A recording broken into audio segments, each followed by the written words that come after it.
함께 읽겠습니다. 사람이 내게 말하기를 여호와의 집에 올라가자 할 때에 내가 기뻐하였도다. 예루살렘아 우리 말이 내 성문 안에 있도다. 예루살렘아 너희는 동일한 성읍과 같이 권세를 배웠도다. 지파들 온 여호와의 지파들이 여호와의 이름에 감사하고 이스라엘 진술도 그리로 올라가는도다.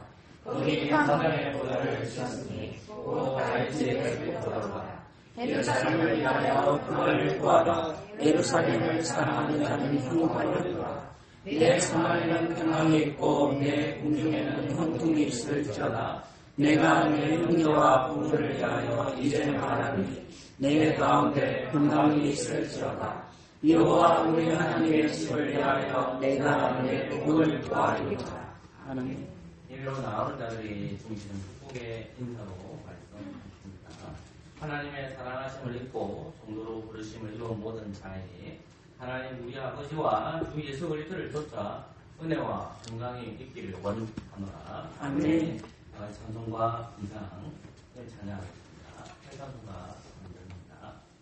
하늘 하나님을 찬양합니다.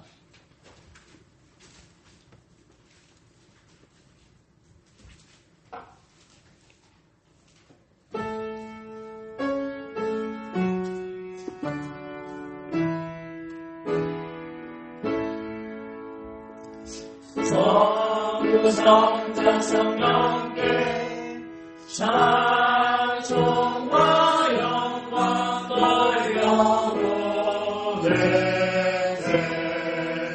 대처로 지금까지 영원한 도록 성찬이 되 영광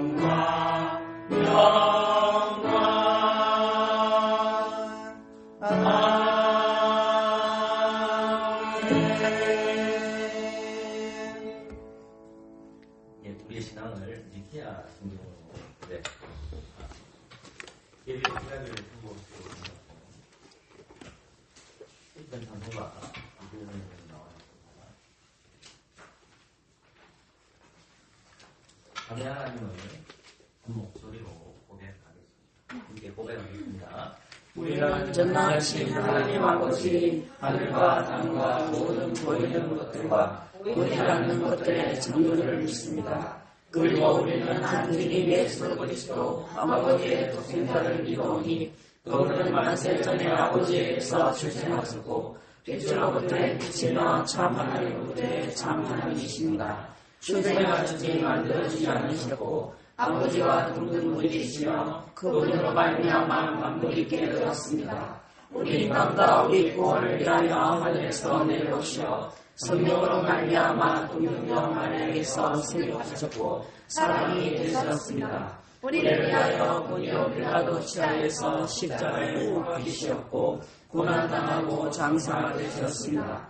성령을 따라 사흘 만에 부활하셨고 하늘로 올라가셨고 아버지의 오른편에 앉아 계시며 영광 중에 다시 오시어 산자들과 죽은 자들을 심판하실 것입니다. 그분의 나라는 끝이 없을 것입니다. 그리고 우리는 주님이시여 생명의 쓰러져이신 성령을 믿오니 그분은 아버지와 그리고 아들로부터 나오시며 아버지와 아들과 함께 존귀와 영광을 받으시는 분이며 선지자들을 통하여 말씀하셨습니다. 우리는 하나님의 거룩하고 사도적인 교회를 믿습니다. 우리는 사도를 깨하는 하나님의 세례를 고백합니다. 우리는 죽은 자들 가을과 내세의 생명을 도망합니다. 아멘. 하나님의 말씀 출애굽기 20장 1절에서 17절입니다.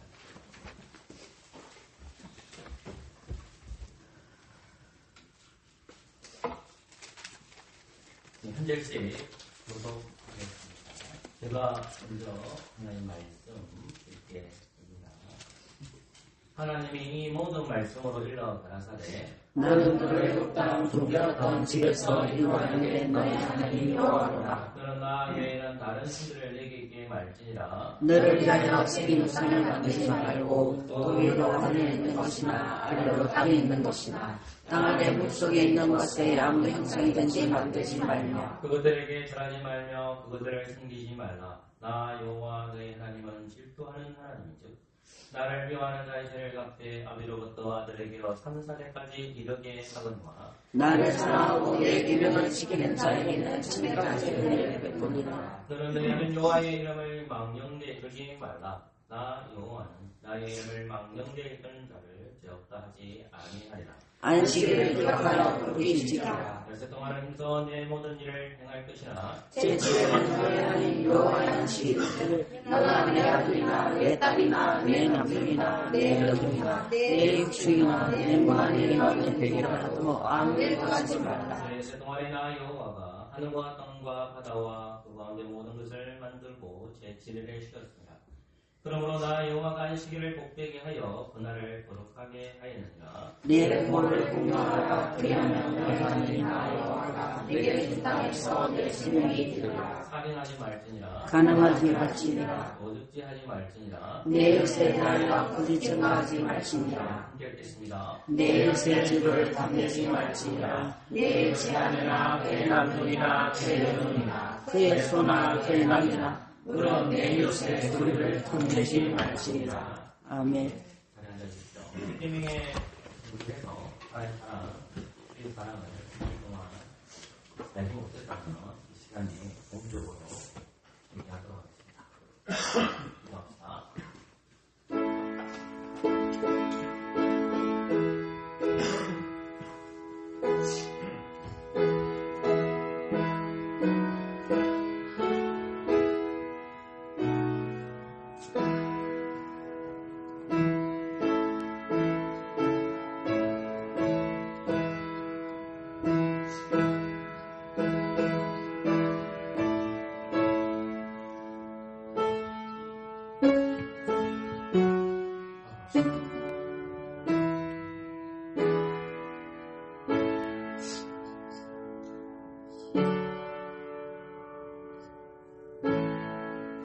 하나님께서는 회개하는 자에게 사죄를 선포하십니다.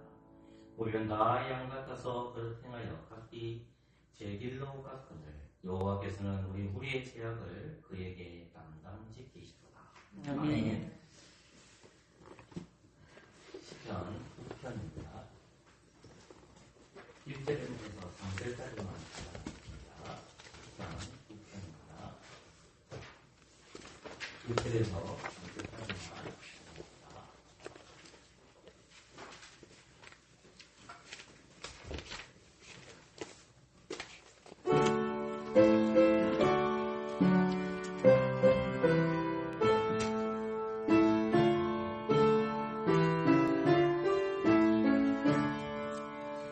주님께 감사하며 주님을 기사 전하리. 나 기뻐하고 즐거워해 주 대신 주를 찬송하리. 원수들 물려갈 때에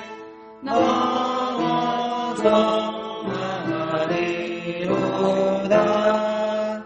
내 의와 송사 변호하며 의롭게 심판하셨도다. 이방들 물러가시고 아리를 멸하셨도다. 아린들이 지으셨네. 영원히 지으셨나이다.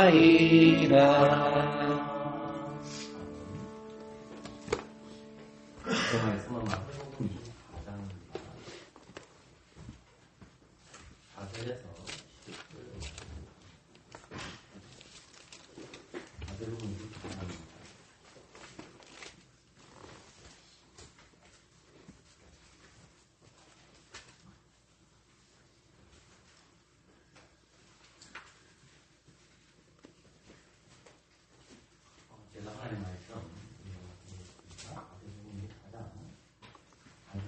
그래서 실패입니다. 예수께서 대답하여 가라사대 너희가 사람의 미혹을 받지 않도록 주의하라. 많은 사람이 내 이름으로 와서 이르되 나는 그리스도라 하여 많은 사람을 미혹해 하여 난리와 난리 소문을 듣겠으나 너희는 선고와 두려워하라. 이런 일이 있어야 하되 끝은 아직 아니니라. 민족이 민족을 나라가 나라를 대적하여 일어나겠고 적수의 기근과 지진이 있으리니. 아멘. 자, 말씀 증거합니다. 다시 예수님께서 이루신 행적들을 하나씩 살펴보려고 합니다. 하나님, 모든 근심과 염려를 다 내려놓고 하나님 앞에 무장해제하기를 소망합니다. 하나님 말씀이 들려지게 하여 주시고 하나님 말씀이 땅에 떨어지지 않도록 형님 우리의 마음을 주장하여 주옵소서. 예수 그리스도 이름으로 기도합니다. 아멘. 계속해서 마태복음 24장 말씀을 이제 공부하도록 하겠습니다. 마태복음 24장에 관한 말씀은 마가복음 14장과 누가복음 11장에도 기록되어 있습니다. 저는 마태복음 24장을 중심으로 해서 말씀을 해석하려고 합니다. 조금 전에 제가 세 복음서는 예수님께서 종말에 대한 이야기를 하십니다. 그 종말에 대한 이야기들이 대부분의 사람들은 마지막 날에 일어날 것으로 봅니다. 여기서 마지막이라는 것은 예수님이 재림하실 때에 일어날 일들로 봅니다. 그런데 저는 그렇게 보지 않습니다. 재림을 못 믿는다는 아니라 저는 재림을 믿는 목사입니다. 오늘 본문 자체에서 드러난 것의 대부분은 주 70년 예루살렘 멸망에 대한 이야기입니다. 우리가 본문을 어디서 읽었지만 그 첫 번째의 징조가 일어나는데 그 징조들이 모두 7가지로 나열이 되어 있습니다. 본문에 읽지 않았지만 그까지 다 포함해서 7가지의 재난의 징조가 24장 5절부터 18절까지 다룹니다. 7이라는 수는 성경에서 완전수, 숫자 4도 완전수고 숫자 3도 완전수고 숫자 7도 완전수, 숫자 8은 부활의 수.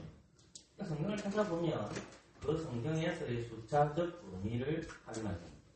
그러면 숫자 7이라는 것은 하나님께서 반드시 이루실 것이라는 개념이 있습니다. 첫 번째 징조가 24장 5절인데 그것이 거짓 메시아가 등장한다는 거고, 두 번째는 24장 6절에서 7절 상반절입니다. 그것은 전쟁들이 일어납니다.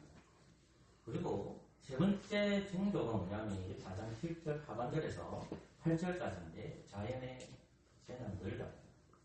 그리고 나서 재난의 시작이라는 말을 언급하고 24장 9절을 하고, 그것이 핍박이 있을 거다라는 것이 네 번째 재난이고, 다섯 번째 온천 뒤에 예수님을 배반하고 하나님을 배반하는 역사들이 일어날 거다. 배교의 역사가 일어날 거다. 그것이 24장 10절부터 13절입니다. 그리고 하나님에 관한 복음, 예수 그리스도의 복음이 세계에 전파될 것이라는 것이 여섯 번째 제안으로 적혀 있습니다. 그리고 마지막이 멸망에 가정한 것이 있을 것이다. 멸망에 가정한 것이 예루살렘입니다. 그 멸망에 가정한 것을 있을 것이다. 이것이 24장 14절입니다. 총 7가지의 징조들이 있고 나서 예루살렘의 멸망이 일어난다는 말씀입니다. 조금 반복되지만 그럼에도 불구하고 하도 우리가 이 본문을 제가 다른 본문을 했기 때문에 까먹었기 때문에 오늘은 첫 번째 제안, 두 번째 제안, 세 번째 제안만 살펴보고 하나님 말씀을 듣도록 하겠습니다. 먼저 오늘 본문 말씀을 보시면 이 말씀이 이제 언제 이루어집니까? 그래서 그때 23장 3절 말씀에 집중을 해야 됩니다. 여러분 23장이 아니고 24장입니다. 24장 3절 말씀을 한번 같이 한번 읽어볼까요? 시작. 주께서 강난산 위에 앉으셨을 때 제자들이 종류히 나와서 가로되 우리에게 이르소서 어느 때에 이런 일이 있겠사오며 또 주의 하신 말씀 끝에는 무슨 징조가 있사오리까. 여기에서 중요한 건 다 중요한 것이지만 예수님께서 감난산에 앉으셨다는 겁니다. 주님이 앉으셔서 그 말씀을 하셨죠. 그러니까 항상 성경에서 보면 모세가 산에 앉듯이 이제 예수님께서 감난산에 앉으셨다는 것은 그가 왕이시고 가르치시는 절대자이시고 메시아이시라는 표입니다. 그래서 주님이 앉으셔서 제자들에게 가르치시죠. 그러면 제자들에게 가르치는데 제자들이 이제 질문을 하게 됩니다. 그 질문의 이유가 예루살렘 성전으로 나왔을 때에 제자들이 그 건물에 빠져있죠. 왜냐하면 예루살렘 건물이 너무 화려하기 때문에 그렇습니다. 사람들은 건물의 화려함을 좋아합니다. 건물이 하나한 것보다도 굉장히 화려한 거죠. 왜 화려한 걸 좋아하냐면 이유는 단 한 가지입니다. 재본성 때문에 그렇습니다. 화려한 걸 좋아하기 때문에 그 예루살렘 성전을 바라보면서 예수님께서는 7가지 하를 가르쳤고 예루살렘 멸망을 23장에서 가르쳤지만 그 가르쳤음에도 불구하고 제자들은 깨닫지 못하고 그 화려함에 바로 빠져버립니다. 그래서 예수님께서는 그 화려한 건물이 돈 하나도 남기지 않고 다 무너질 거다 하고 이제 감난산 가서 이야기를 해주시는데 제자들이 물어봤기 때문에 그렇습니다. 여기서 우리가 하나 포인트를 찾아야 됩니다. 우리는 하나님의 말씀을 들을 때에 궁금증을 가져요. 그 궁금증은 비판을 가진 사람들에게 있어서 좋을 수도 있지만 그리스도인들은 그 말씀을 먹으면서 살아야 돼요. 그러니까 주의 말씀을 들으면 목사의 설교를 잘 들어서 꼭 다르게 증언할 때나 꼭 다르게 증거할 때나 의문점이 생기면 와서 질문해요. 왜? 그것은 먹는 것이 말씀이기 때문에 잘못된 말씀을 먹으면 그 성도는 죽게 되고 제가 다스림을 받지 못합니다. 제자들이 예수님이 질문하는 것은 어떤 의도인지는 정확하게 파악할 수는 없지만 그것에 대한 질문점을 가졌기 때문에 예수님에게 질문합니다. 예수님이 앉았을 때에 질문합니다. 그래서 질문하니까 그 질문에 답을 예수님께서 3절에서 하시는 겁니다. 4절에서 하는 겁니다. 그러니까 제자들의 질문에 의해서 4절부터 이어지는 거거든요. 근데 이제 이 3절 말씀을 공유되어 있지 않아요. 제자들이 분명히 와서 가로되 우리에게 이르소서 어느 때 이름이 깊게 떠오며 됐다는 거예요. 그러니까 앞에 나온 이 예루살렘 멸망이 언제 있습니까? 하면서 인기를 것이 그것이 주의 임하심입니까? 라고 이해되셨죠? 그리고 나서 그게 세상 끝인가요? 라고 세상 인기를 자, 그러면 목회자들이, 학자들이 연구할 때에 이걸 따로 해석하시는 분들도 있겠지만 저는 따로 해석하지 않고 그것은 다 연결되어 있고 그 연결된 것이 예루살렘 성전 멸망과 연결되어 있다는 말씀입니다. 자, 그러니까 제가 지금 살펴보려고 하는 것은 주의 임하심에 대한 뺄게요. 세상 끝에는 무슨 징조가 있습니까? 라고 질문합니다. 아니, 하나님 아들이신 그리스도께서 예수님께서 이 말씀하셨는데 그렇다면 이 예루살렘 멸망할 때에 어떤 일들이 있습니까? 라고 한 거예요. 이 세상 끝을 해석할 때에 지구가 끝나는 나라, 우주가 종말되는 것으로 해석하시면 안 됩니다. 그러니까 궁극적인 주님이 재림하시는 것으로 지금 보시면 안 되고 이 세상 끝에는 무슨 징조가 있습니까? 제자들은 그렇게 질문할지 모르지만 우리가 생각할 때 이 세상 끝을 얘기할 때의 힌트는 뭐냐면 성경 항상 문맥을 따고 문맥을 찾아보시면 이해가 됩니다. 문자주의로 가는 것이 아니라 그 문자가 어떤 의미인지 파악해야 되잖아요. 그것이 23장 36절에 적혀 있습니다. 23장 36절에 보면 이 말씀이 적혀 있죠. 내가 진실로 너에게 이르노니 이것이 다 뭐겠죠? 이 세대에 돌아가리라. 맞으면 23장은 저는 여러분에게 몇 주를 걸치면서 설교를 했습니다. 그 설교한 내용이 7가지의 서기관과 바리새인들을 하였고 그 마지막 결론이 뭐냐면 그 바리새인들과 서기관들을 가르쳐 이 독사의 새끼들아라고 얘기합니다. 이 독사라는 것은 창세기 3장과 연결되어 있기 때문에 마귀의 새끼라는 말입니다. 너희는 거짓말을 이야기하는구나 라고 하시면서 예수님께서 그들에게 주신 징조 중에 무엇이 있냐면 무화과 나무에 대해서 이야기를 하십니다. 근데 오늘 본문 말씀을 보시면 자 36절 같이 읽을까요? 36절 말씀을 23장 36절 말씀입니다. 같이 읽겠습니다. 시작.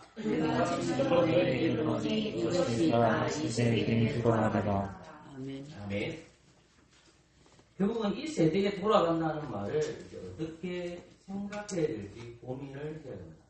우선 이 세대라는 말이 This generation이라는 단어를 썼는데 학자들은 먼 미래에 궁극적으로 오시는 말로 보는데 그것이 아니라 이 세대라는 것은 옛 시대를 가리킵니다. 그러니까 이 세대에 돌아가려는 말이 옛 시대의 그 심판이 돌아가리라. 그러니까 옛 시대가 끝나야만 뭐가 돌아옵니까? 새 시대가 도래하잖아요. 그죠? 새 시대가 도래하잖아요. 그래서 나중에 내가 해석을 하겠지만은 24장을 보십시오. 8절 말씀. 8절 말씀 읽을까요? 시작. 이 모든 것이 재난의 시작입니다. 재난이라는 말이 헬라어로 오딘이라는 단어를 쓰는데 이 단어가 재난으로 번역될 수도 있고 또 뭘로 번역이 될 수 있냐면 산통으로 번역할 수도 있고 고통으로 번역할 수도 있습니다. 재난이 뭐라고요? 고통과 산통으로 번역된다. 그러면 이 단어가 결국은 사람으로 치면 남자에게 사용되는 것보다도 산통의 고통은 누가 당하는 겁니까? 여자가 당하는 겁니다. 예수 그리스도는 남자이시지만은 이 땅의 교회는 비유적으로 남자입니까? 여자입니까? 여자죠. 자, 그러면 이 교회가 나오기 위해서는 무엇이 일어난다는 말입니까? 산통의 고통이다. 그러니까 옛 시대와 새 시대가 있는데 옛 시대는 죽고 새 시대가 나오는 거예요. 그게 재난의 시작인데 산통의 고통이 있다라는 말입니다. 그럼 이 옛 시대에 준격으로 있는 자들은 이스라엘 백성들 그리고 그 중심에 신약 시대에는 바리새인들과 사두개인들이 하나님의 말씀을 가르쳤던 사람들이죠. 결국은 그들이 하나님을 몰랐기 때문에 성경을 몰랐기 때문에 메시아가 오셨지만은 그 메시아를 결국 어디에 매답니까? 십자가에 매다는 사건이 벌어지는 거죠. 그 모든 것이 이스라엘 백성들의 중심지는 어디인가를 생각해야 됩니다. 저와 여러분들의 중심은 뭡니까? 하나님 중심이죠. 저와 여러분들의 중심은 뭡니까? 교회 중심이죠. 저와 여러분들의 중심은 뭡니까? 성경 중심이지 않습니까? 저 교회 중심이라고 얘기했습니다. 그리스도께서 제성하신 곳이 그리스도의 몸이기 때문에 그렇잖아요. 근데 우리는 예루살렘 성전으로 가지 않습니다. 그것이 하나님이 제 말 오해하시면 안 돼요. 그곳에도 있겠죠. 교회는 있겠지만 건물에는 이제 하나님이 계시지 않습니다. 이전에는 건물에 계셨지만 이제는 그리스도를 받아들이는 사람에게 성령님이 임재하고 계신다는 말입니다.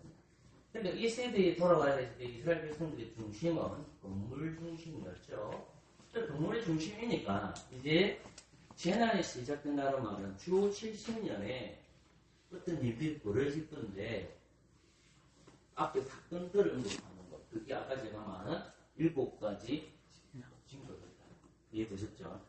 그죠? 근데 이렇게 보면 학자들이 앞으로 성경이 예수님의 재림이 없지 않느냐라고 질문할 수가 있잖아요. 그죠? 그래서 저는 마태복음 24장이 약간은 미래적 의미가 있겠지만 궁극적으로 예수님 오실 것을 믿지만은 대부분이다. 거의 99%는 예루살렘에 멸망을 향하고 있습니다. 그러면 이렇게 질문할 수가 있잖아요. 지금 목사님은 장로교회 목사님이신데 예수님의 재림을 믿지 않습니까? 저는 예수님 그리스도의 재림을 신뢰하고 그분 오실 것을 소망합니다. 왜냐하면 저는 데살로니가 전서 말씀을 예수님의 재림으로 연결하고 있기 때문에 그렇습니다. 데살로니가전서 4장 15절부터 17절 말씀 보면 이런 말씀이 나옵니다. 우리가 예수에 죽었다가 다시 사심을 믿을진데 이와 같이 예수 안에서 사는 자도 하나님 예수와 함께 데리고 오시리라. 우리가 주의 말씀을 내게 이것을 말하노니 주의 강림하실 때까지 주의 강림하실 때까지 우리의 살아남아 있는 자도 자는 자보다 불담고 앞서지 못하리라. 주께서 호령과 천사장의 소리와 하나님의 나팔로 친히 하늘로 쫓아 강림하시더니 그리스도 안에서 죽은 자들이 먼저 일어나고 그 후에 살아남은 자도 저희와 함께 구름 속으로 끌어 올려 공중에서 주를 영접하게 하시더니 그리하여 우리가 항상 주와 함께 있으리라. 아멘. 조금 긴 구절입니다. 사도 바울이 데살로니가 교회에게 부활을 믿지 아니하고 그리스도 오심을 믿지 않는 자들에게 주님께서 이 땅에 오신다. 마지막 궁극적으로 예수님이 재림하신다는 공부 구절을 저는 데살로니가전서 4장 15절과 17절 말씀을 생각하고 있습니다. 그러나 마태복음 24장에서 세상의 끝에 무슨 징조가 있습니까? 라고 했을 때에 제자들은 먼 미래에 일어날 것으로 볼 수도 있죠. 왜냐하면 예수님께서 아직까지 십자가를 지시지 않았기 때문에 예수님이 십자가를 hun부를 당하는 것은 주후 33년 또는 주후 30년이라는 말입니다. 그럼 30년을 친자로 보면 예수님 예루살렘 멸망은 주후 70년에 주어지거든요. 그럼 40년의 기간이 있는 거잖아요. 그런데 이 당대에는 아직까지 예루살렘 성전이 멸망이 이루어지지 않고 그들 보기에는 40년이라는 시간이 긴 시간일지는 모르지만 아주 먼 미래의 예언이 아니라 가까운 날에 임하실 것을 주님은 말씀하시고 그들은 세상의 끝에 어떤 징조가 있는지 모르니까 예루살렘 멸망이 언제 일어나는지를 모르니까 그 징조가 있습니까? 라고 질문하는 거예요. 생각해보세요. 우리가 성경을 보면 이런 말씀들이 가끔씩 나오잖아요. 인자가 이 땅에 오실 것을 비유할 때 무엇을 비유하냐면 노아의 때를 비유합니다.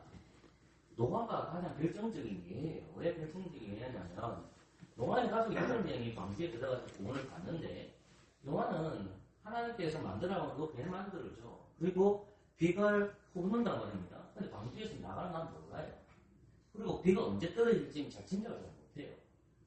그러니까 배를 만드는 기간을 짐작할 수 있지만 심판이 언제 이루어진다는 것은 알 수가 없죠. 누가 아냐? 아버지 하나님만 심판하실 그날을 알고 있습니다. 그럼 똑같이 예루살렘 성전 멸망이 이제 하나님을 버리기 때문에 그들에게 멸망이 임해진다는 거예요. 그럼 이 시대에 돌아가려 했을 때 예수님이 주 30년에 돌아가셨다면 바로 심판이 주어지는 것이 아니잖아요. 이스라엘 백성들도 뭐에서 돌이켜야 됩니까? 그들이 메시아를 죽였으니까. 그 다음에 살일이 누구냐면 오순절 성령 강림 사건이 일어나잖아요. 오순절이 교회에 임한단 말입니다. 사람에게 임한단 말입니다. 온 유대와 사마리아 땅끝까지 로마까지 이제 복음이 전파돼서 예수 그리스도 믿는 사람은 유대도 있고 사마리아 땅도 있고 이방의 땅에도 그리스도를 영접하게 되는 거죠. 그 영접하는 그들이 주의 백성이 되는 거예요. 그러니까 그거 뭐냐면 이스라엘 백성들이 심판의 기간이 예수님 주 30년이 죽었으니까 하나님께서 이놈들 너희들 이제 다 죽었어 이게 아니라 지금 그 징조가 있고 난 다음에 심판하시는 거예요. 이스라엘 백성들에게는 회개하지 않았기 때문에 무서운 징조이겠지만 또 한편은 뭡니까? 40년 동안 뭐를 하기를 원하시는 거예요, 하나님은. 그들이 죄에서 돌이키기를 원하시는 거예요. 그럼 이스라엘 백성들이 억울할 수가 있잖아요. 예수님은 하늘로 승천하셨는데 누가 우리를 회개를 일으킵니까? 라고 질문할 수가 있잖아요. 누가 회개를 일으킬까요? 그것은 성부와 성자께서 보내주신 누구니까? 성령님을 통해서 무엇이 일어납니까? 회개 역사가 내가 죄에서 돌이키는 거예요. 비록 내가 예수님을 못 보게 죽였지만 성령님이 오셔서 그리스도를 가르칠 때에 내가 죄인이라는 것을 깨닫게 되는 거예요. 그래서 바로 심판이 주어지는 것이 아니라 약 40년 정도는 이스라엘 백성들에게 돌이키는 기회를 주신다는 겁니다. 그러므로 세상 끝이라는 것은 궁극적으로는 오실 날이겠지만 24장 3절 말씀은 그 세상 끝은 다름 아닌 예루살렘 멸망과 밀집한 관련이 있다는 말씀입니다. 4절 말씀을 이제 읽을까요? 한만 힘드시다. 4절 말씀 시작. 예수께서 대답하여 가라사대 너희가 성령의 명을 받지 않도록 주의하라.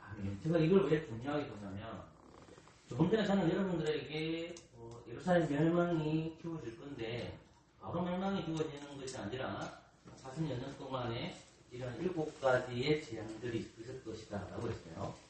그 7가지 재앙이 거짓 메시아들, 첫 번째, 두 번째 전쟁이 일어날 것이다. 세 번째 자연적 재난이 일 것이다. 네 번째 핍박이 일 것이다. 다섯 번째 배유가 일어날 것이다.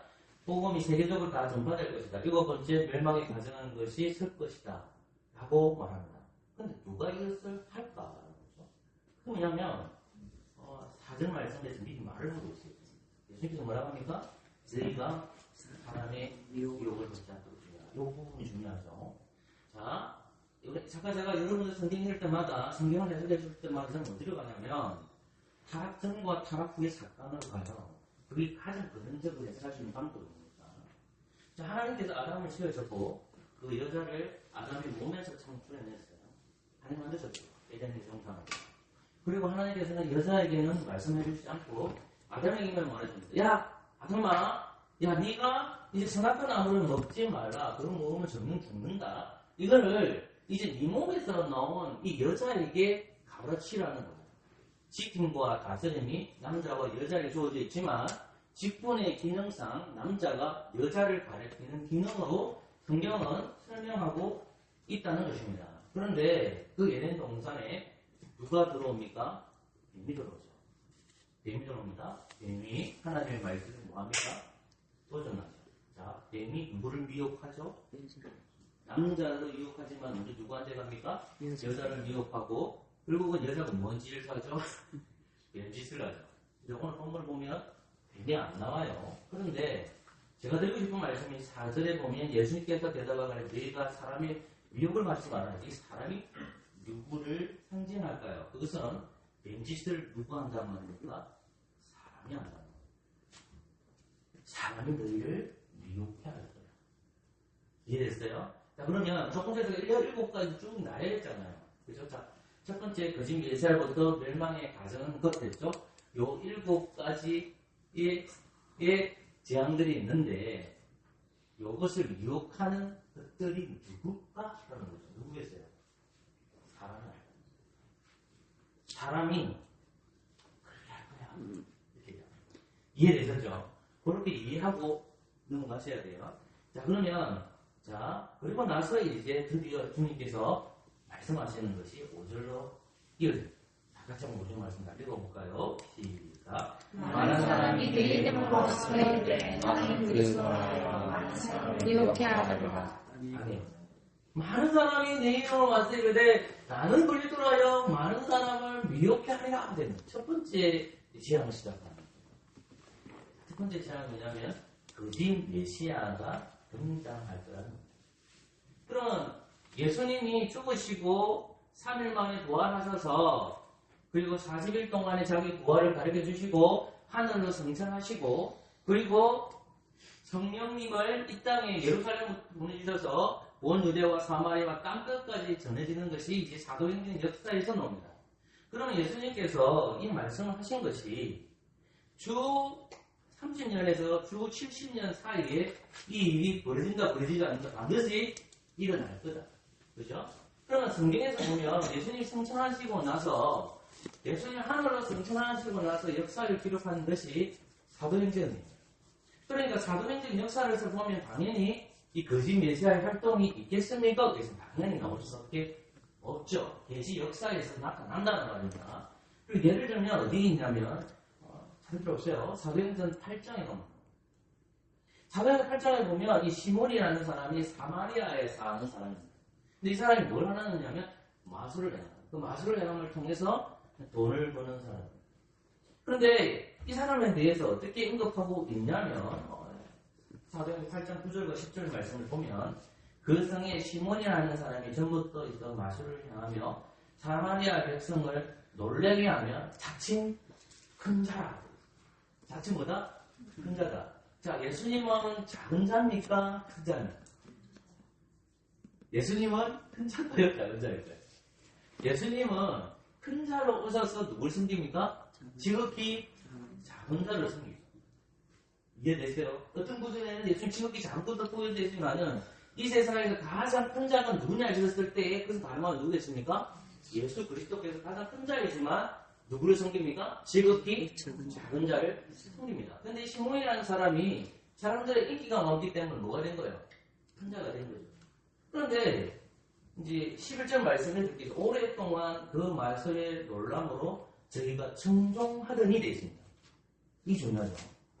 오랫동안 그 마술의 놀람으로 사도행전 8장 11절에 오랫동안 마술의 놀람으로 저희가 뭐하더라? 청종하더라. 청종하다는 뭘 기울였다는 거예요? 귀를 기울여. 그런 가운데 누가 오냐면 빌립이 복음을 전파하는데 하나님의 나라가 확장되고 그리고 베드로의 도움을 받아서 자 사마리아 지역이 성령님이 임재하는 사건이 일어나는 거예요. 그러니까 성령님이 임재하니까 이 시몬이라는 사람이 나도 저거 갖고 싶은 거야. 그러니까 어떻게 합니까? 뭘 주죠? 사람들한테 돈을 주죠. 나도 저거 얻고 싶어요. 돈으로 사고 싶은 거야. 성령님 나에게 미신 들어오니까 돈만 있으면 되는 거잖아요. 그러니까 사는 거예요. 물론 구절 읽어보면 시몬이 회개한 장면이 드러나요. 근데 앞에 보면 오랫동안 청종하려고 되어 있잖아요. 그 마술의 놀람으로 저희가 청종하죠. 그래서 뭘 하고 있죠? 나는 아까 제가 마태복음 24장 5절 말씀에 많은 사람이 누구 이름으로 와서 내 이름으로 와서 이렇게 나는 누구다? 그리스도다! 나는 그리스도다! 나는 그리스도다! 여러분 나는 그리스도라는 말은 헬라적 표현이잖아요. 그리스도라는 말이 기름 부음 받은 자이고 이걸 히브리어로 바꾸면 메시아다. 나는 메시아다. 나는 왕이다. 라는 거잖아요. 그러니까 시몬이라는 사람이 마술을 행하니까 그 마술의 효용이 돼서 많은 사람들이 따르고 있는 거예요. 오랫동안 청종했다는 거예요. 그거 뭐라고 생각했기 때문에? 메시아라고 하는 거예요. 그 구조가 나오지 않아요. 그가 뭔가 덜 있으니까 바라보고 있는 거예요. 근데 시몬이 성령님이 임재한 사건을 보니까 너무 부러우니까 돈을 가서 매수를 하는 거예요. 성령님 그렇게 오시는 게 아니잖아요. 누구를 영접해야 됩니까? 진정한 누구예요? 예수 그리스도를 영접해야만 성령님이 나를 도와주는 거예요. 근데 그것을 돈으로 사려고 했다. 여러분 한 가지 예도 더 있고 성경의 사도행전을 보면 그런 예들이 사도행전 역사에서 등장할 때 저는 여러분들에게 시몬이라는 인물만 언급을 했습니다. 거기 선지자 유다도 5장 37에 나옵니다. 그것까지 제가 찾지는 않겠어요. 제가 드리고 싶은 말씀이 뭐냐면 주 70년에 예루살렘 멸망하기 전에 미혹하는 자가 등장해서 나는 그리스도라고 합니다. 오늘날 생각해보세요. 오늘은 이단들의 공통점이 뭡니까? 자기가 뭐라고 얘기합니까? 그리스도가 알았어요. 그리스도가 알아요. 강단위에 있어서 내가 그리스도다라고 하는 그 순간에 그 양반은 다 이단. 그리고 왜 그러면 그런 것들이 생길까요? 보세요. 우리가 생각해도 똑똑하신 분들, 서울대학교 졸업했고 우리 학문적으로 좋은 학문들을 가지고 있는 사람들이나 학벌이 좋은 사람들이 왜 그것에 쏙 빠질까요? 왜 그런 것 같아요? 메시아를 소망하고 있습니다. 이 사람, 나는 그리스도라고 설교 강단에서도 목사가 자기가 그리스도라고 주장하는 자들이, 이단들이 오늘날도 일어나고 있어요. 이 본문 말씀 자체로는 주 70년에 주 70년 예루살렘 멸망이 일어나기 전에 이러한 일들이 발생된 거죠. 그죠? 그럼 오늘날 이 말씀을 적용시킬 때에 어느 날에도 자기가 메시아라고 고백하는 사람들이 당연히 나올까요? 나오지 않을까요? 나올 수 있다는 거죠. 그럼 청중들은 이것을 판단하는 것은 어떻게 판단할 수 있을까요? 하나님의 말씀에 귀를 기울이고 그 하나님의 말씀 통해서 성령께서 우리 눈을 열어주셔서 그 사람이 이단인지 아닌지를 분명하게 알 수가 있습니다. 그런데 내가 하나님의 말씀에 귀를 기울이지 아니하고 성령님의 음성을 듣지 않는다면 그 사람들이 행하는 마술의 유혹에 빠지고 눈에 보이는 것에 안목의 정료, 이 세계의 사랑에 빠져가지고 어떻게 됩니까? 메시아를 거부하는 결과가 나타날 수 있다. 오늘날 대부분의 그리스도인들이 잘 신앙생활하다가 왜 이단을 따라갈까요? 그런 경우가 흔하게 지금도 일어나고 있다는 것입니다. 자, 두 번째 이제 보시면 6절 말씀을 이제 같이 읽어볼까요? 중간에 하다가 멈추겠습니다. 6절을 읽겠습니다. 시작. 나리와 나리 성도를 듣겠으나 너희는 성과 두려워하라. 이런 일이 있어야 돼 끝은 아직 아니니라. 아멘. 좀 읽었던 난리 소문을 듣겠으나 내가 상가 두루마리나 이런 일이 있어야 될 것은 아직 아니니라. 민족이 민족을 나라가 나라를 대적하여 일어나겠고 기근과 지진이 있으니. 자, 이 시대는 제가 아까 말한 40년이 남아있다고 생각했습니다. 아직 예수님 죽지 않았지만 예수님 죽는 시기가 그리고 30년 기다니까 40년 동안의 그 시간이 남아있는 거죠. 그러면 이러한 일들이 있는 것이 뭐냐 했을 때 두 번째 나오는 것이 전쟁이라는 것입니다.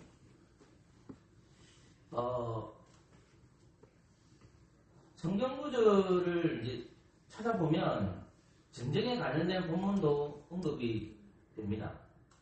그런데 우리는 이것은 성경 외적 역사에서 그 70년 전까지 이스라엘 안에서 엄청난 전쟁이 일어났다는 거 역사적 자료에서 찾을 수가 있습니다. 그러니까 무슨 말이냐면 예루살렘 멸망이 있기 전에 40년 기간 동안에 이스라엘 백성들이 로마의 식근하에 있거든요. 그러니까 로마의 식근하에 있으니까 유대인들이 누구로부터 해방되기를 원합니까? 로마로부터 해방되기를 원하는 거예요. 쭉 70년 되기 전까지 이스라엘 백성들이 로마에 대항해서 많은 사람들이 죽임을 당하는 역사들이 기록이 되어 있습니다. 이 부분은 제가 되게 안 다루고 성경이 아니라서 제가 다루고 싶지는 않습니다. 어쨌든 간에 성경 외적 역사에서 보면 주 70년까지 이러한 말씀이 성취되고 있음을 우리가 확인할 수 있다는 것입니다. 자, 세 번째 재난을 보도록 하겠습니다.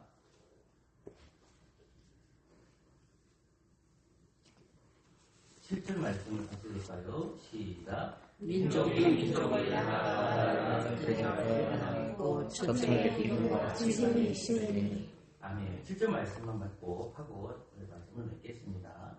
기근과 지진이 옵니다. 세 번째 재난이 뭐냐면 기근과 뭐라는 말씀입니까? 지진이 일어난다는 말씀입니다. 7절 말씀에 처처에 기근과 지진이 있으니 이 모든 것이 재난의 시작이니라. 아멘. 그리고 사도행전 11장 가보실래요? 이거 찾아봅시다. 11장 27절과 28절 말씀을 보겠습니다. 사도행전 11장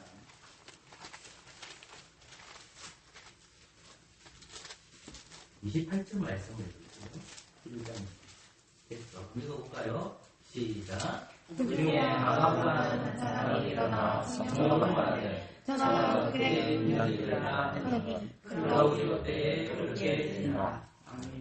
글라우디오라는 사람이 주 43년의 인물. 그러면 로마의 정권 안에서 이스라엘 백성들이 기근을 당할 것이라는 것을 성령 충만한 아가부가 예언합니다. 무엇을 예언할까요? 기근입니다. 그러면 예수님께서는 동생의 때에 마태복음 24장에서 예루살렘 성전이 멸망할 때에 어떤 징조가 있을 건데 뭐가 있느냐?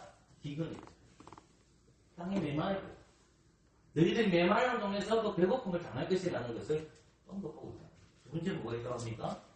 지진이 있다고 하죠. 여러분 지진이라는 것은 예수님 십자가 매달렸을 때도 지진이 있다.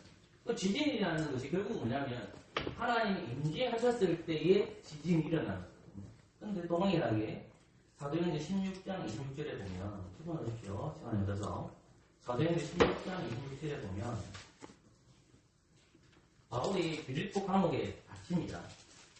갇히는데 이런 말씀이 나옵니다.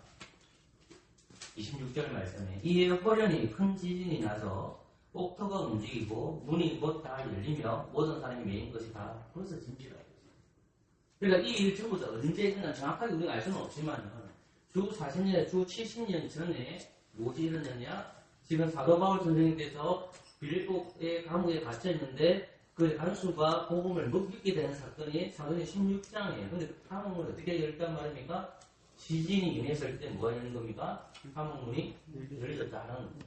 그러면 조금 전에 제가 여러분들한테 언급한 것이 뭐였습니까? 첫 번째, 징조가 총 7가지 나오는데 첫 번째, 거짓 메시아가 등장할 거다. 두 번째, 전쟁들이 일어날 것이다. 세 번째, 다른 재난들이 일어날 것이다. 이렇게 말했죠. 그러면 이러한 재앙들이 말씀의 원리에 따라서 그런 일들이 무엇을 향하고 있다는 겁니까? 예루살렘 멸망으로 향하고 있다는 거예요. 그럼 오늘날에 우리가 멸망을 어떻게 생각하고 있습니까? 오늘날은 이성을 중요시 여기고 과학을 중요시 여기잖아요. 핵 문제를 통해서 종말이 올 거다. 어떤 것들은 질병을 통해서 종말이 올 거다. 요즘은 AI 시대니까 이 로봇이 사람보다 더 똑똑해져서 사람이 이제 멸망을 받고 로봇이 지배하는 시대가 도래할 거다. 이렇게 생각을 해요. 제가 드리고 싶은 말씀은 뭐냐면 성경에서 말하는 종말론적 개념을 가지고 있어요. 근데 우리도 모르게 성경에서 말하지 않는 세상에서 말하는 종말적 개념이 있다고 해요. 큰 돌이 부딪혀가지고 바깥에 있는 행성들이 와서 지구를 부딪히게 해서 멸망이 올 거다.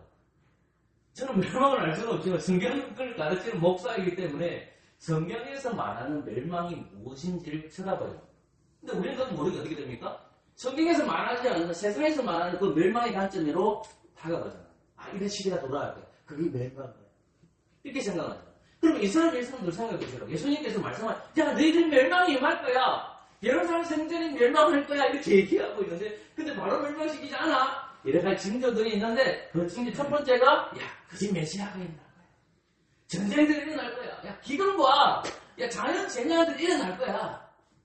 그런 것도 있고 나서 맨 많이 멸망에 가정하는 것도 있었는데 그때 드디어 예루살렘 멸망이 이루어질 거야. 저는 여러분 대사의 전설을 말씀했지 않습니까? 그 말씀 중에 주님께서 호련히 이 땅에 오실 때에 멸망한 사람 많아. 근데 세상은 어떻게 가르쳐요? 그렇게 가르치지 않죠. 그래서 제가 첫 번째 얘기했던 것이 뭐였습니까? 4장 말씀 들어갈게요. 말씀하고 넘겠습니다. 24장 4절 하시겠습니다. 시작. 예수께서 대답하여 가르치되 너희가 세상의 교육을 가르치며 보시리라. 아멘. 여러분 우리는 사람들이 가르치는 철학과 사람들이 가르치는 가치관에 집중합니다. 그것이 이중적으로 맞다면 내 머리가 성경은 온전한 데가 없고 그 이성을 판단해서 그렇게 하게 됩니다. 사람이 우리를 미혹합니다. 종말에 대해서 성경에서 말하는 종말에 대해서 관심을 가지지 않게 만듭니다. 그럼 사탄은 끊임없이 우리는 성경에서 말하는 종말의 개념이 아니라 세상 사람들이 말하는 종말에 대해서 사람들이 신자들이 자꾸 그렇게 가에 나아가다고 할 때에 그 결과가 뭐냐면 미혹을 받는다는 거예요. 그리고 싶은 말은 뭘까요? 성경에서 말하는 종말의 개념을 가져라는 것입니다. 그것은 주님이 오실 그날에 심판의 날. 그러다가 어떠시는 아무도 모르고 그럼에도 오늘 본문에서는 주 70년에 이러한 멸망이 주어질 것이라고 주님이 못 박지 않습니다. 징조들이 있습니다. 그러면 그 징조들이 있다는 것은 예루살렘 성전이 곧 멸망해 라고 하죠. 동일하게 저는 여러분들이 하나님의 말씀을 통해서 예수님이 오실 것이라는 것을 이야기합니다. 세상 사람들은 얘기해요. 아니야. 예수님은 그게 중요한 게 아니야. 다른 방식으로 종말이 올 거야. 우리를 미혹하고. 우리는 성경에서 말하는 그 종말론의 개념으로 살아가는 저와 여러분 되시기를 소망합니다. 아멘. 방송가 493장입니다. 세상생활 441장입니다. 490장입니다.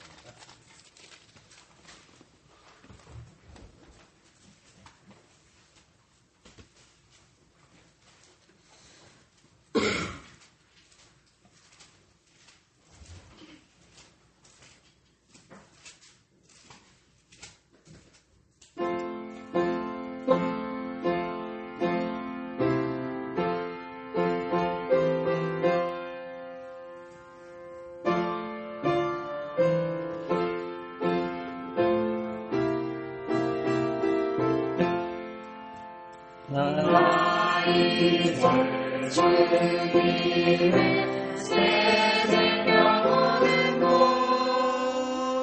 내 것은 지나고 세상 이루다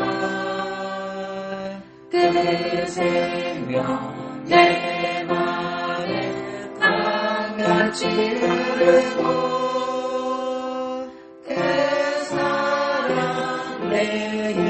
내게서의 같이 빛난다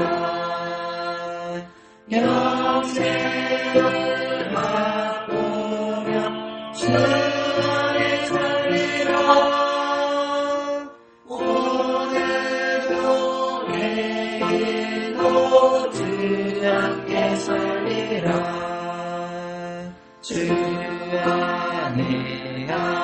주인 새 생명 얻으니 이전에 졌던 것 이제는 나왔다 하늘의 은혜와 평안을 맛보니 찬송과 위로로 주 함께 살리라 영생을 맛보며 주 안에 살리라 오늘도 내일도 주 함께 살리라 삼천도 초목도 새것이 되었고 죄인도 원수도 친구로 변한다 새 생명 얻은 자 영생을 맛보니 주님을 모신다 새 하늘이로다 영생을 맛보며 주 안에 살리라 오늘도 내일도 주 함께 살리라 주 따라가는 길 어려도 멀어도 찬송을 부르며 뒤따라가리라 나그를 모시고 영원히 살리라 날마다 섬기며 주 함께 살리라 영생을 맛보며 주 안에 살리라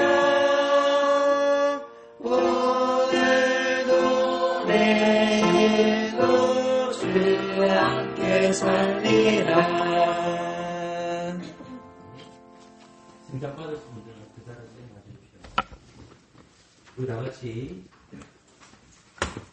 기도문을 함께 읽겠습니다.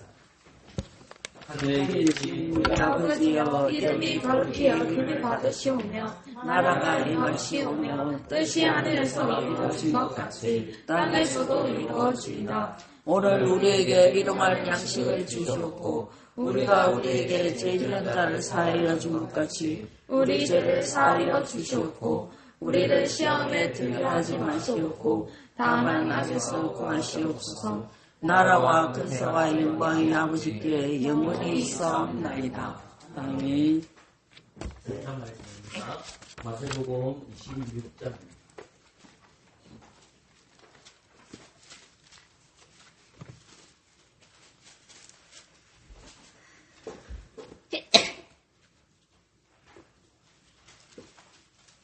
(26절) 말씀을 읽겠습니다. 제가 읽겠습니다. 마태복음 26장 26절. 저희가 먹을 때에 예수께서 떡을 가지사 축복하시고 떼어 제자들에게 주시며 가라사대 받아 먹으라 이것이 내 몸이니라 하시고. 아멘. 예수님께서는 처음 안산을 할 때에 바로 유다에게 이렇게 한 말씀이 25절에 언급됩니다. 예수를 파는 유다가 대답하여 가로되 라비여 내니가 대답하되 그가 말하였도다 하시니라. 아멘. 사랑하는 성도 여러분, 주님 몸된 교회 안에 그리스도의 몸과 그리스도의 피에 참여하는 것은 삼위일체 하나님의 은혜로 우리가 들어오게 되는데 그것은 그리스도의 구속이 없었으면 참석할 수가 없습니다. 성령님을 통해서 그리스도와 연합된 이 시간에 떡과 포도주를 마십니다. 세례를 받은 사람들은 교회의 회원이 되어서 떡과 포도주를 마시는 것은 단단한 식물을 먹는 것입니다. 그러나 예수님의 제자, 그 제자들에서 가장 핵심되는 사도들 중에 한 사람은 올바른 신앙을 고백하지 못했습니다. 고린도 교회에도 성찬에 참석하시는 자들 중에서 올바르지 못하는 자들이 지혜와 회개 없이 참석하는 것을 보게 됩니다. 사랑하는 성도 여러분, 성찬을 참석한다는 것은 단단한 식물을 먹는 것입니다. 각각의 주부로서, 또 학생으로서, 또 직장인으로서 일을 하시고 봉사할 것입니다. 저는 목사로서 섬기고 있습니다. 여러분이 각자의 터전 위에서 봉사하실 때에 여러 가지 고난이 다가옵니다. 고난이 다가올 때마다 그리스도께서 우리의 구주라는 사실을 우리는 날마다 보게 됩니다. 좀 전에 저희들은 귀로 듣는 설교를 들었습니다. 이제 눈에 보이는 떡과 포도주를 마실 것입니다. 여기 예수님의 몸이고 포도주가 그리스도의 피라는 사실을 봅니다. 주님은 다시 이 땅에 오실 것을 소망합니다.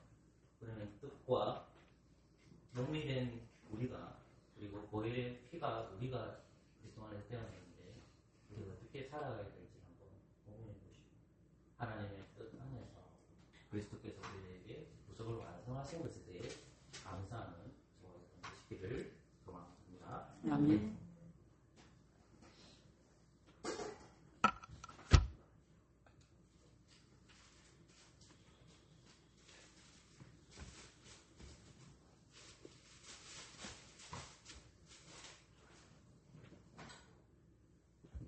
이 떡은 예수님의 몸입니다. 아멘. 기도합시다. 도우신 하나님, 한 떡에 참여합니다. 예수 그리스도의 이름으로 기도합니다. 아멘.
떡을 못 빠지신 분 있습니까?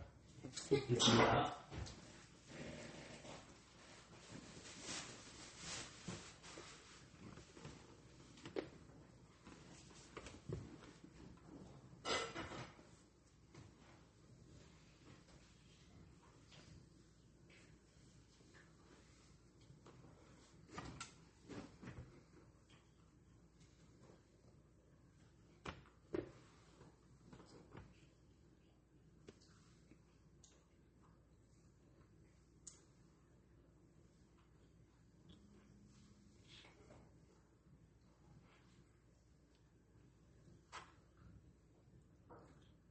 예수 그리스도의 보혈은 그리스도의 몸에서 나옵니다.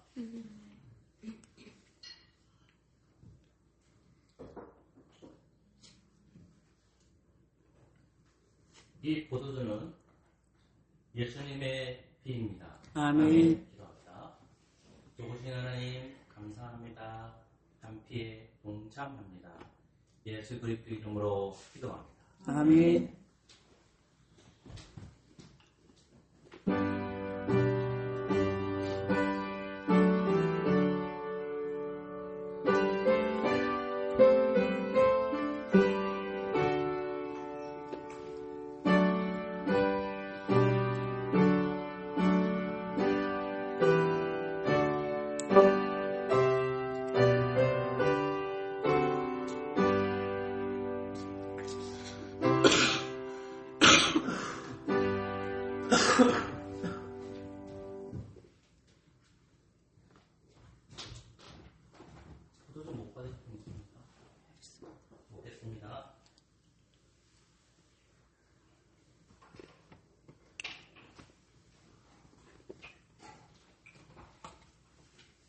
시편 23편을 부름으로 점검하도록 하겠습니다.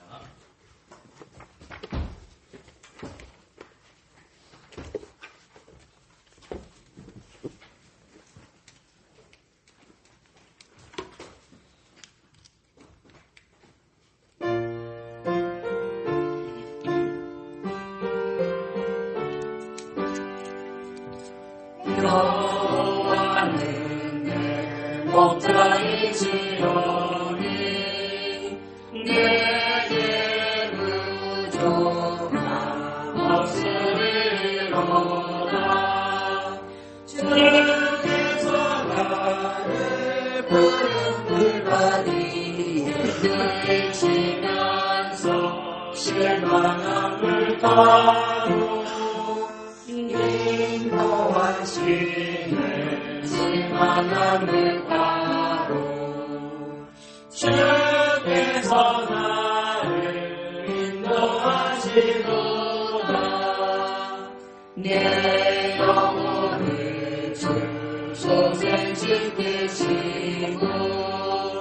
주의 은혜에 내게 드린 노래 내가 사랑하게 없지만 골짜기라녀도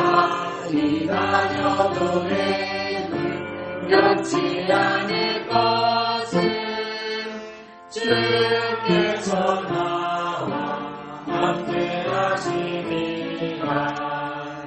주 지팡이 막대가 아니라네. 주님께서 내 원수 목전에서 내게 선을 차리어 주시고 이름을 가린 머리에 이대간이 넘쳐 내 평생 사랑과 인자하시니 나를 따르니 여호와 집에 영원히 살리라. 잘 안녕하십시오. 하나님 감사합니다. 예배를 드리고 하나님의 말씀을 듣고 또한 성탄을 통해서 우리가 한 모임이고 한 피라는 사실을 하나님을 통해서 확인하게 됩니다. 아버지 하나님, 우리가 잘나면 없음을 고백합니다. 우리는 죄인입니다. 문제가 있고 자본죄가 있었습니다. 그러나 그리스도의 보혈의 은혜로 하나님의 계획을 통해서 우리의 죄를 씻어주셔서 하나님 감사합니다. 되도록 하나님 아버지, 우리가 지은 모든 자본죄들 그리스도 안에서 용서하여 주시옵소서. 아버지 하나님, 우리 가족의 지체들을 붙들어 주시옵소서. 아버지 하나님, 우리 정찬이가 군대를 갔는데 아버지 하나님, 좋은 상사님, 또 좋은 동지들 잘 만나서 군생활 잘하게 해주시고, 그러나 무엇보다도 영적으로 무장될 수 있도록 아버지 하나님 좋은 교회, 좋은 목사님 만날 수 있도록 은혜 내려 주시옵소서. 지역에 아픈 성도님이 있습니다. 아버지 하나님, 소미아 성도님 입원 중에 있습니다. 돕기 회복되게 하여 주시고, 우리 조수식 선생님 붙들어 주셔서 영적으로나 육적으로도 건강할 수 있는 은혜를 허락하여 주시옵소서. 우리 김병근 성도님 대일로하신 분이십니다. 기도하는 어머님 되게 하여 주시고, 나이가 많다 보니까 그래서는 기억력도 없고 또 아버지 세약하는 경우가 있습니다. 교회가 잘 돌아보게 해주시고 기도하는 저희들 세워지도록 돌보아 주시옵소서. 하나님, 우리 교회가 주님 보시기에 아름다운 교회가 되어지기를 소망합니다. 진주가 이제 휴학을 하고 교회와 그리고 선교에 관심을 가지고 있고 또 학업에 충실하기를 소망합니다. 아버지 하나님, 1년 동안 휴학하면서 그냥 보내지 말게 하여 주시고 말을 받도록 하고 또 교회를 섬기고 선교에 대한 관심과 또 학업에 충실할 수 있는 은혜를 주시고 내악하지 않고 복음 안에서 복음의 진부가 있는 은혜가 될 수 있도록 은혜 내려 주시옵소서. 이제 은정이가 대학 진학을 위해 고민하고 있습니다. 아버지 하나님 어디로 가야 될지를 기도하는 중에 결단하게 해주시고 또 원하는 가운데서 자기가 원하는 대학에 갈 수 있는 은혜를 허락하여 주시고 꼭 하나님께서 계획하신 것이 다른 것에 있다면 또 그것에도 귀를 기울이며 기도하는 간증이 되어지기를 소망합니다. 아버지 하나님 성원이가 하나님 앞에서 부르심을 받아서 학생을 지나서 예수 그리스도 믿음을 통해서 성도가 되어지기를 소망합니다. 다수교회를 하나님 승리 가운데 만나게 됐는데 예수 그리스도를 알게 하시고 예수 그리스도를 구주로 영접하는 놀라운 역사가 일어나게 하여 주시옵소서. 우리 교회가 하나님 보시기에 아름다운 교회가 되시기를 원하며 예수 그리스도의 이름으로 기도합니다. 아멘. 시편 9편 4절에 9절까지 전성으로 준비할 수 있는 오늘로 가도록 하겠습니다. 시편 9편 4절에서 9절입니다.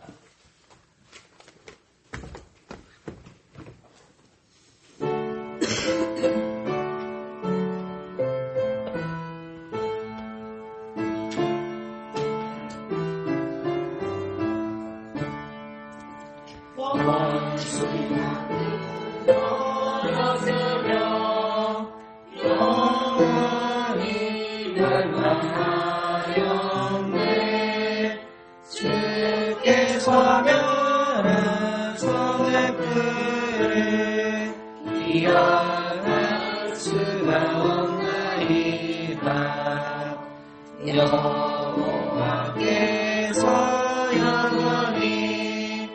영원히 앉으시며 심판을 위해 준비하사 오나를 준비하셨소나 오니 고생의 심판에 정의감으로 강변해 대강한 자 요새이여 한란대 요새이시로다.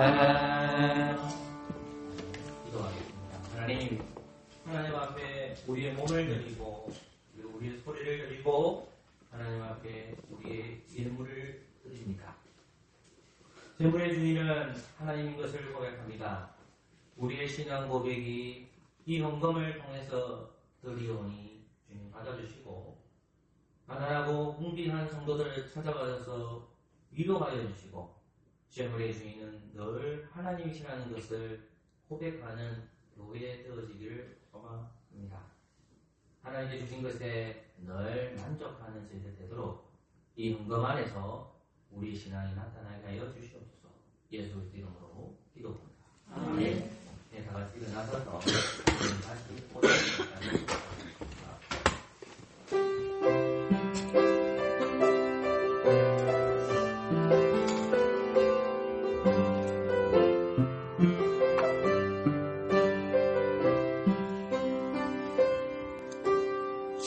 주님 다시 오실 때까지 나는 이름을 가리라.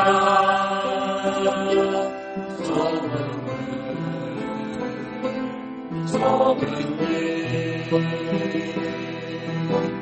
나의 십자가 지고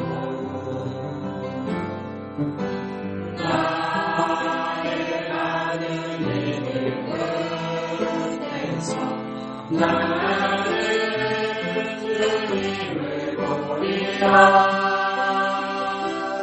영광에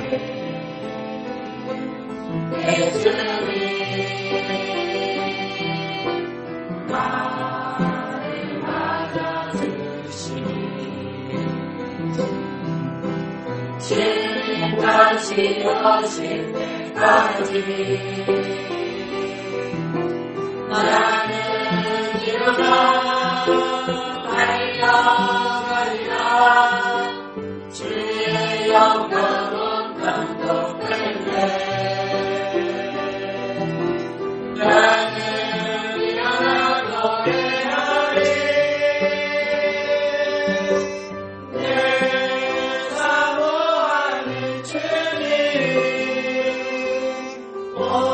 삶 꾸짖으시라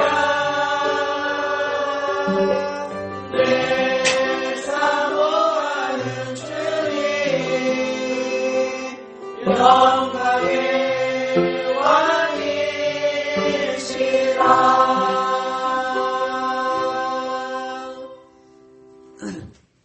주 예수 그리스도의 은혜와 하나님의 사랑과 성령의 교통하심이 너희 무리와 함께 있을지어다. 아멘.